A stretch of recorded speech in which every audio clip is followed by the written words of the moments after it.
Hola, ¿cómo están? Mi nombre es Cristian Álvarez Sedó y en esta parte del curso vamos a hablar sobre calidad ovocitaria.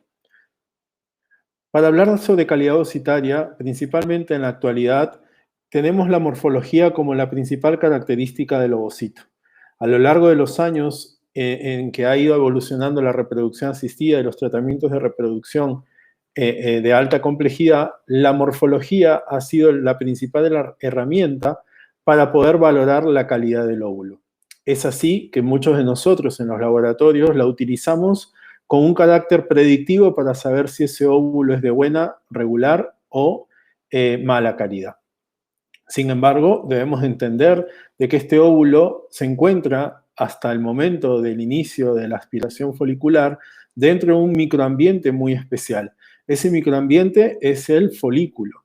El folículo es una estructura muy compleja que hace que ese ovocito a lo largo de su desarrollo y su maduración tenga la cantidad necesaria de elementos para que lo logre hacer con éxito.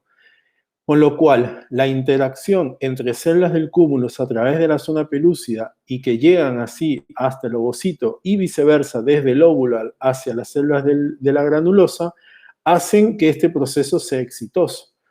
Principalmente eso está mediado por metabolitos que van a transitar desde las células del cúmulus hacia el interior, que van a promover principalmente los mecanismos de maduración del óvulo. Ahora bien, cuando hablamos de calidad ovocitaria, podemos decir algunos parámetros o marcadores que se consideran de tipo no invasivo, como hoy en día se caracteriza muy bien a la edad como el principal factor pronóstico de los resultados reproductivos, y esto está relacionado principalmente a la calidad del óvulo. En cuanto a la edad, tenemos que relacionarlo principalmente también al envejecimiento del óvulo, y esto está asociado directamente a la actividad y calidad de las mitocondrias. Como les dije, la morfología también es una de las herramientas más importantes para valorar la calidad ovocitaria.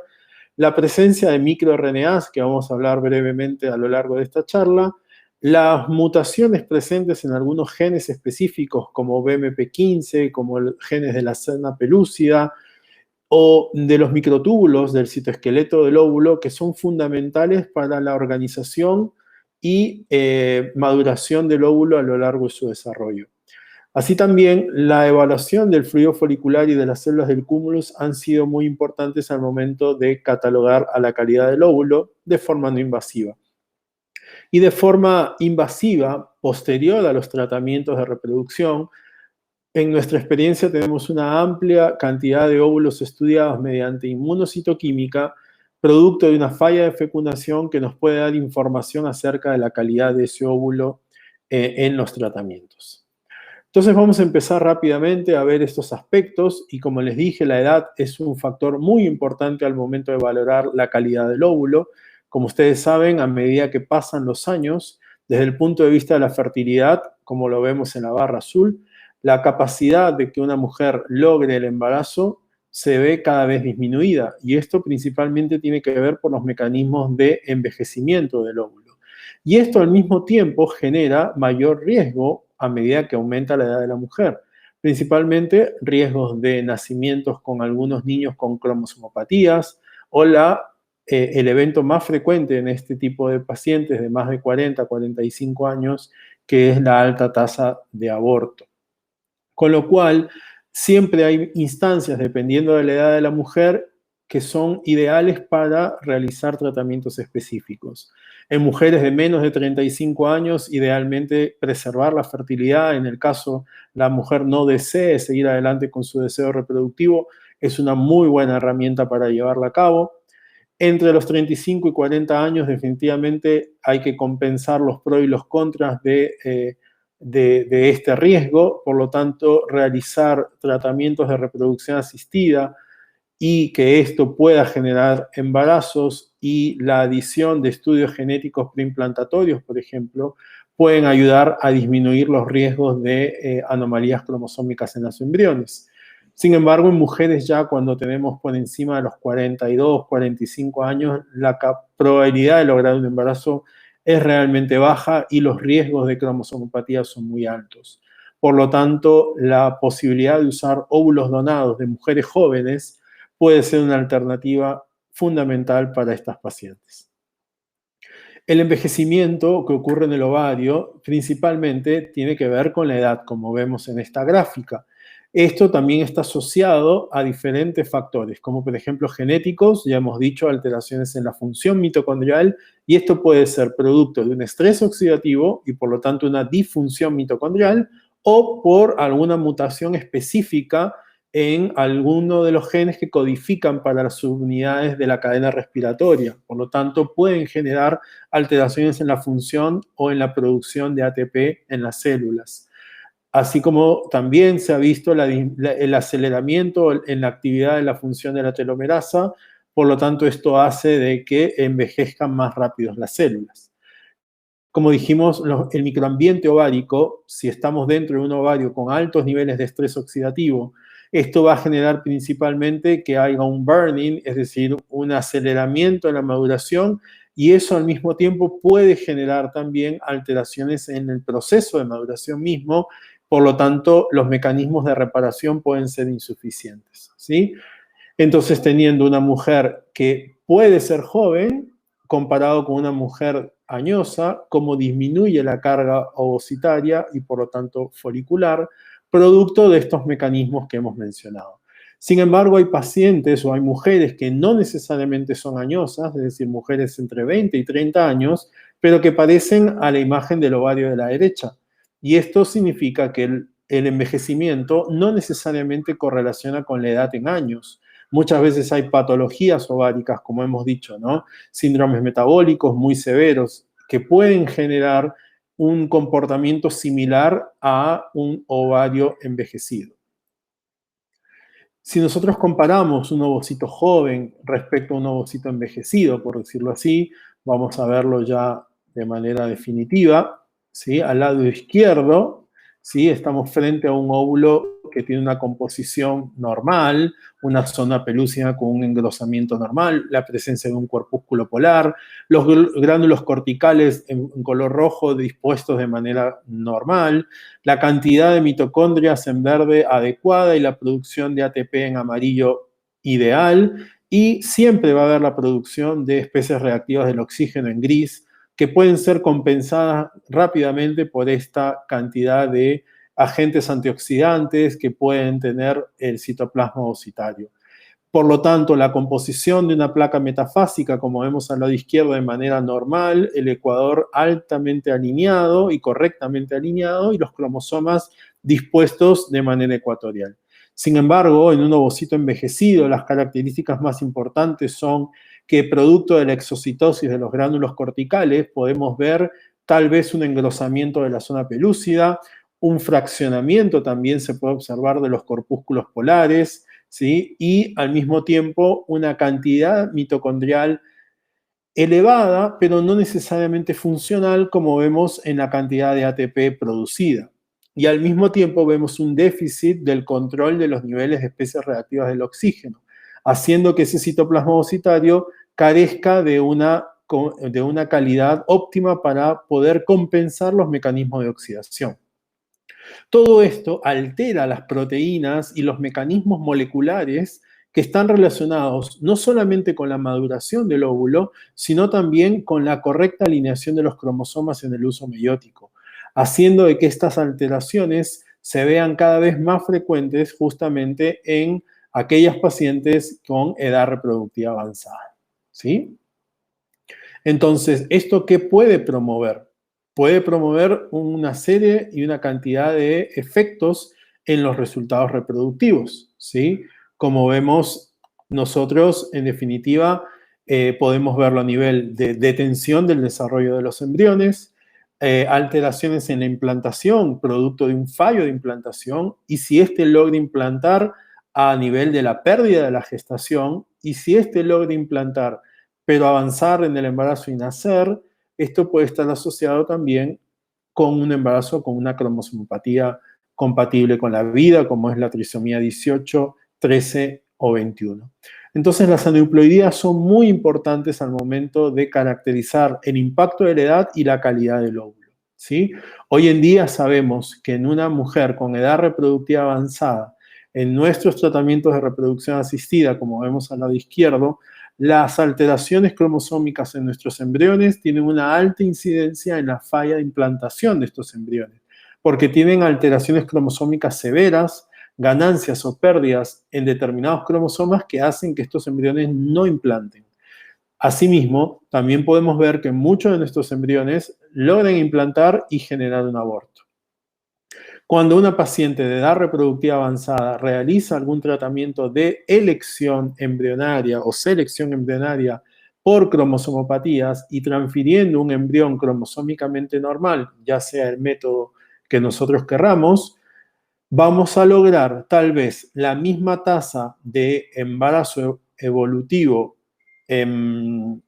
acumulada, lo cual es bastante lógico, pero creo que es muy importante valorar el hecho de la disminución de la tasa de aborto y de la falla de implantación, ya que estaríamos evitando transferir embriones con estas alteraciones severas en su composición cromosómica.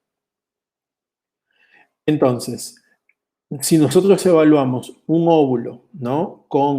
De características de una donante, por ejemplo, entre 23, 25 años, podemos encontrar perfiles cromosómicos como este, donde son normales y no pierden ni ganan ninguna cantidad de cromosomas. Esto se ha visto que en pacientes jóvenes la cantidad o la probabilidad de tener un embrión cromosómicamente normal está por encima del 60%, ¿no? Sin embargo, cuando estamos frente a pacientes con edad reproductiva avanzada, dependiendo de la edad, este nivel baja notablemente, siendo posible tener entre 40, 30, 20% dependiendo de la edad de la mujer. Y es así como nosotros observamos las cromosomopatías presentes en estos embriones, ¿sí? Ahora bien, estructuralmente lo que ocurre es lo que les estaba contando, ¿no? A nivel de la placa metafásica, como vemos en este video, las moléculas que están relacionadas a la adhesión y el correcto ensamblaje de los cromosomas y el uso meiótico carecen de funcionalidad o carecen de puntos de control que hacen que se produzca una disociación entre los cromosomas o una mala distribución a nivel cromosómico desde el uso meiótico. Y esto está asociado a la probabilidad de tener alteraciones cromosómicas, ¿no? Lo vemos de otra manera, de manera más simple, como una estructura del uso meiótico correctamente alineada, con cromosomas correctamente conformados en la placa ecuatorial, y cuando analizamos ovocitos de mujeres añosas, podemos ver claramente cómo esta disposición de la metafase se ve inadecuadamente conformada, haciendo de que al momento de la segregación cromosómica estos se produzcan de manera desigual. Y esto ya se ha estudiado, ¿no? Y se ha visto y se ha corroborado que la edad tiene un impacto fundamental. Y esto está asociado principalmente al mecanismo de la metafase 1, ¿sí? En la meiosis 1 es donde ocurre la mayor cantidad de errores a nivel de la segregación cromosómica y en comparación a la meiosis 2, donde ocurre una menor cantidad de errores meióticos, ¿sí? Y esto está asociado a la edad. Por muchos años se supo y se sabía que la edad de la mujer está, y hoy en día lo usamos mucho para asesorar a nuestras pacientes, que a partir de los 30 años en adelante empieza una disminución gradual de la cantidad de óvulos con naturaleza normal, ¿sí? Sin embargo, se ha visto en algunos trabajos que mujeres mucho más jóvenes, menores de 20 años, tienen mayor tasa de anomalías cromosómicas en comparación a mujeres de entre 20 y 30 años, lo cual es muy interesante porque esto nos permite comprender algunos mecanismos por el cual algunas mujeres jóvenes pueden tener anomalías cromosómicas que le impiden llevar adelante un embarazo. Como les dije, esto está principalmente asociado, ¿sí?, a mecanismos de no disyunción, ¿sí?, cuando hablamos de que no se separan los cromosomas de manera correcta en las mujeres más jóvenes. Mientras que cuando ocurre la alteración en mujeres más añosas, el mecanismo más prevalente es el mecanismo de la predivisión, ¿sí? No tanto el de la no disyunción, ¿sí? Lo cual es muy importante para entender en qué punto ocurre esa alteración cromosómica. Como les dije, el principal problema son las proteínas que van a permitir la unión correcta de estos cromosomas, que son la unión del cinetocoro, que es el lugar de unión del cromosoma al uso meiótico. Se ha demostrado que las alteraciones en la distancia que tiene que tener correctamente estas proteínas de adhesión o de unión están alteradas producto de la edad de la mujer. Y por lo tanto hay una facilidad o una predisposición a que estas proteínas se disocien fácilmente y promuevan la producción de aneuploidías en esos ovocitos, ¿sí? Lo que le falta a un óvulo le sobra al cuerpo polar, ¿sí? Entonces, por ejemplo, esto es un estudio que hicimos nosotros en el año 2015, donde en el óvulo de una paciente determinada tenía una alteración en el cromosoma 16, por lo tanto, lo que le falta en el cromosoma 16 tenemos que encontrarlo en el cuerpo polar de ese mismo óvulo, y es así. Esto nos está diciendo que ese cromosoma no es que se pierda. Si le falta el óvulo, quiere decir que se fue con el cuerpo polar, ¿sí? En la meiosis 1, reiteramos eso. Asimismo, una alteración en el cromosoma 22 se puede ver como una trisomía, en este caso, en el cuerpo polar. Entonces, lo que le falta al óvulo, le sobra al óvulo, le falta o le sobra en el corpúsculo polar, y esto se da principalmente en la meiosis 1. Lo que vimos en nuestro estudio en el año 2015 fue que si existen esas alteraciones cromosómicas en los óvulos de naturaleza, vamos a decir así, madura, porque son ovocitos metafase 2, nosotros pudimos estudiar mecanismos de maduración del citoplasma, no solamente del núcleo, y determinamos que aquellos que realmente eran maduros citoplasmáticamente tenían mayores niveles de euploidía, mientras que ovocitos M2, pero que citoplasmáticamente eran inmaduros, tenían mayor probabilidad de ser aneuploides, lo cual tiene cierta lógica por lo que hemos dicho anteriormente. ¿Cuáles son estos mecanismos moleculares que es importante que se conozcan? Nosotros tenemos algunos trabajos hace algunos años donde estudiamos motores moleculares relacionados al uso meiótico que se ven alterados por la edad de la paciente. NUMA es uno de ellos, EC5 es otro de ellos, en donde vimos que en mujeres añosas estos motores moleculares encargados de la migración cromosómica y de la unión cromosómica al uso, promueve de que estos se disocien como vemos en las imágenes, ¿no? Y esto fue demostrado que se veía acrecentado en mujeres con edad reproductiva avanzada. Entonces, los mecanismos de maduración del óvulo son muy importantes porque de estos depende que ese óvulo sea competente a lo largo del desarrollo del embrión. Y es aquí entonces donde es la clave para que este ovocito tenga la competencia para seguir adelante en el desarrollo. ¿Va a tener estrés oxidativo? Sí, pero tiene que ser capaz de controlarlo para que este estrés oxidativo no se acreciente a lo largo del desarrollo y no promueva los niveles de apoptosis en el embrión. Pero siempre va a haber un desbalance y puede haber un desbalance en la cohorte ovocitaria. Y por lo tanto, el envejecimiento ocurre en estos óvulos y por lo tanto la producción de especies reactivas del oxígeno pueden generar daños a nivel de las organelas del óvulo, principalmente a nivel de las proteínas de membrana y oxidando los lípidos. Y por lo tanto esto promueve la lipoperoxidación, haciendo de que se produzca un proceso de retroalimentación de especies reactivas del oxígeno y haciendo de que las organelas sean disfuncionales. En el ovocito son muy importantes la función del Golgi y del retículo endoplasmático para la producción de las proteínas necesarias en el óvulo. Por lo tanto, se ha demostrado que la disfunción de estas organelas genera un mal plegamiento de proteínas y por lo tanto una alteración en la función de las mismas.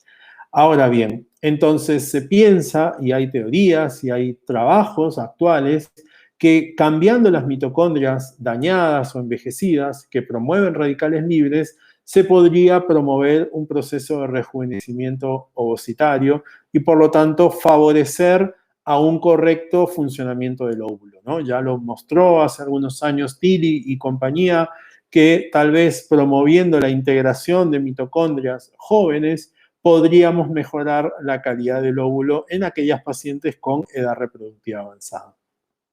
Entonces tenemos dos escenarios donde se puede compensar esta disfunción mitocondrial antes del proceso de fecundación y después del proceso de fecundación.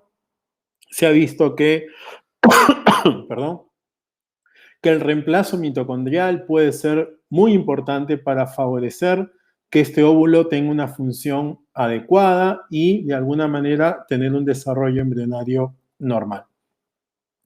Como les decía también, la morfología del óvulo es muy importante al momento de valorar la calidad del óvulo. Hay trabajos donde se preguntan si alguna de estos dimorfismos del óvulo pueden estar relacionados a la competencia del mismo, ¿no? Hay muchos dimorfismos descritos, la presencia de vacuolas, citoplasmas, agregación del retículo endoplasmático, el engrosamiento de la zona pelúcida, el aumento del espacio periviterino, etc. De esta manera hay algunos trabajos que han sido publicados donde tratan de valorar el valor predictivo de la morfología ovocitaria en ese sentido. Sin embargo, todavía debido a la imposibilidad de tener mucha concordancia en la descripción de las patologías o los dimorfismos, no es muy fácil encontrar una definición certera para determinado dimorfismo.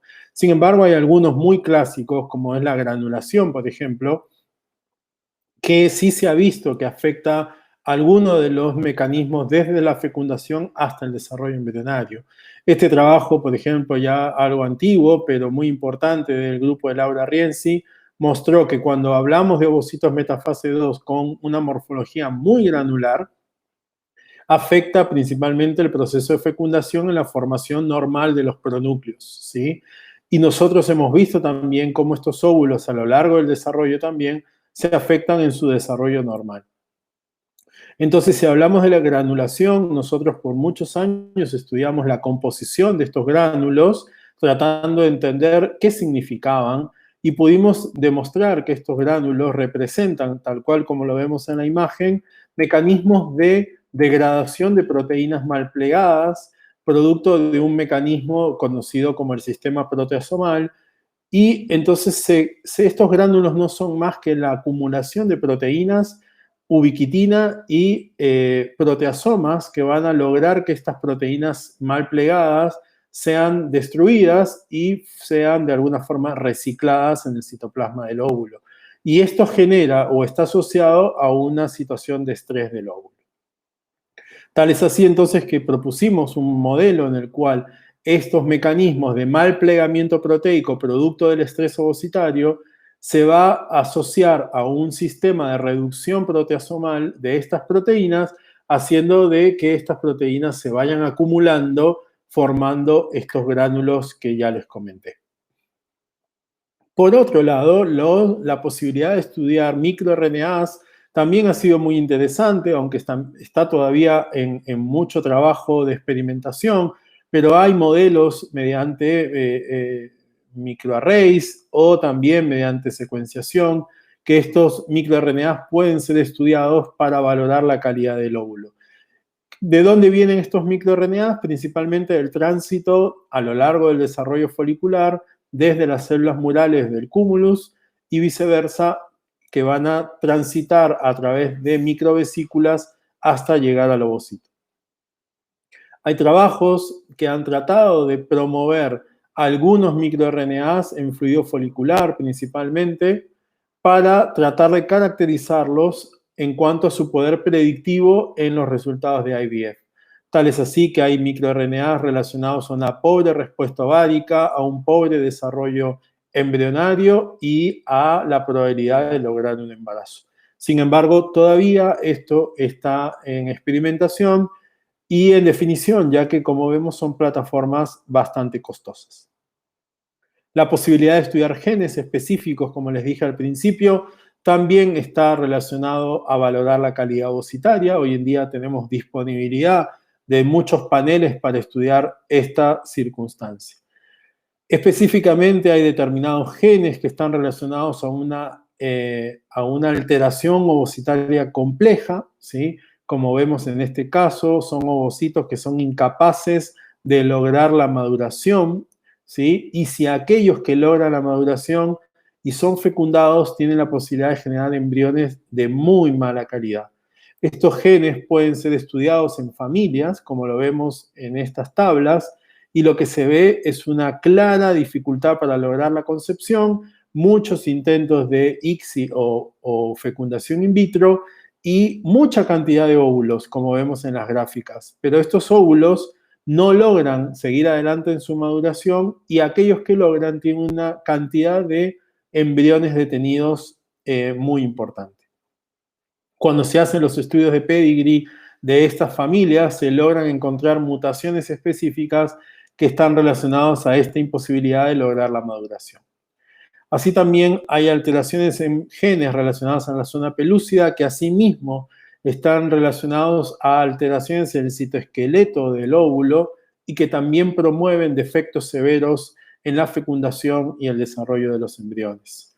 Desde el punto de vista no invasivo, nuevamente, habíamos dicho que existe la posibilidad de estudiar a través de la metabolómica la calidad del óvulo y es así que hay algunos trabajos que han intentado caracterizar la proporción de metabolitos en estos óvulos que pueden predecir la calidad del mismo, ¿no? Y esto ya ha sido publicado y esto es muy importante en aquellos modelos que utilizan el medio de cultivo de crecimiento de los óvulos para poder caracterizarlos si son de buena o mala calidad. Estamos hablando del fluido folicular como principal fuente de generar estos metabolitos. Tal es así que hay trabajos que han intentado asociar la probabilidad de lograr un embarazo dependiendo, por ejemplo, de medir un determinado metabolito, como vemos en esta tabla, la producción de palmítico, ¿no? Que en el fluido folicular, dependiendo de su cantidad, está asociado a un índice de masa corporal determinado y al mismo tiempo a la posibilidad de lograr un embarazo o no. Y por último, la falla de fecundación también es un material fundamental al momento de dar información a los médicos y al embriólogo para tratar de entender algunos de los mecanismos que ha fallado en el óvulo o en el espermatozoide. Conociendo el correcto mecanismo de maduración del óvulo, podemos conocer justamente qué situación o qué moléculas estudiar para comprender el estado madurativo de este óvulo al momento de la fecundación.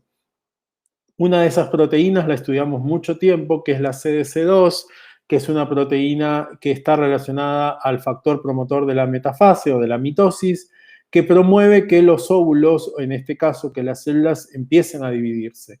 En el óvulo este mecanismo es muy preciso porque es la que permite que se active o se desactive la meiosis 1 o la meiosis 2 y los sucesivos clivajes del embrión. Entonces, si nosotros tenemos óvulos en metafase 2, podemos evaluar en qué estado se encuentran estas proteínas del CDC2. Como podemos ver, tenemos diferentes niveles de expresión. Siendo todos ovocitos teóricamente maduros, ¿cómo podemos encontrar que dependiendo del estado de maduración citoplasmático va a tener un nivel de expresión diferente de la proteína? Cuando nosotros hemos estudiado ovocitos que han fallado en la fecundación, pudimos determinar, ¿no?, que esta inmadurez del citoplasma ovocitario está en promedio en un 38% presentes en los óvulos que fallan en la fecundación, lo cual es un dato muy importante. Es decir, 1 de cada 3 óvulos falla porque es inmaduro al momento de fecundarse. Para finalizar, entonces, decirles que el envejecimiento, ya sea por la edad o no, van a participar principalmente la formación de radicales libres derivados del oxígeno, producidos por la acción mitocondrial, y esto va a generar una segregación anormal de los cromosomas, favoreciendo la formación de aneuploidías, y debido a los mecanismos de reparación reducidos del óvulo. El envejecimiento genera una disfunción ovocitaria, ya sea citoplasmática y nuclear, y como consecuencia aneuploidías y baja competencia del óvulo. En cuanto a las mitocondrias, tiene una muy buena base científica el hecho de que el déficit energético es fundamental. Aún estamos esperando resultados más importantes en cuanto a la terapéutica del reemplazo mitocondrial. La morfología es muy importante, siempre y cuando conozcamos qué está detrás de la alteración que estamos observando. La posibilidad de medir microRNAs está muy bueno, ¿sí? Sin embargo, hay mucha variabilidad por la posibilidad de utilizar plataformas muy diversas. En cuanto a los genes, es muy interesante, pero lamentablemente tenemos que llegar a la falla para darnos cuenta de que hay un problema genético dando vueltas. Todavía no hay screenings de manera directa a todas las pacientes para ver si ya tienen de por sí una falla. Y por último, el estudio de falla de fecundación, luego de FIPO-ICSI, nos ayuda a comprender algunos mecanismos por el cual este ovocito falla al momento de la fecundación. Muchas gracias.